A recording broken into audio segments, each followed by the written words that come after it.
এই সংসারে আপনার সবথেকে বড় বন্ধু কে? কেউ বলবেন ছোটবেলার বন্ধুরা, কেউ বলবেন মাতা পিতা, কেউ বলবেন ঈশ্বর। এবারে বলুন যে এই সংসারে আপনার সবথেকে বড় শত্রু কে? কেউ বলবে আপনার বিরোধী, সেই ব্যক্তি যে আপনাকে হিংসে করে, বা আপনার নিজের অহংকার। আমি বলবো যে এই সংসারে আপনার সবথেকে বড় বন্ধু হলো আপনার নিজের মন।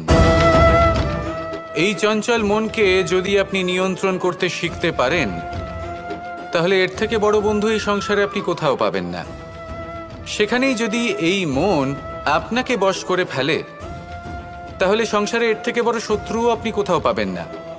প্রথমে এই মনকে নিয়ন্ত্রণ করতে শিখে যান, আর তখন এই মন প্রসন্ন হয়ে বলবে, রাধা রাধা। ভয়ের সাথে আমরা সবাই পরিচিত, কষ্টও আমরা সবাই পেয়েছি। কখনো কখনো আমরা অসুস্থ হয়ে পড়ি, আর এমন সময় হলে মাতার মমতা, কখনো বাবার স্নেহ, কখনো বন্ধুদের পাশে থাকার অনুভূতি আমাদের রোগ নিরাময়ে সাহায্য করে।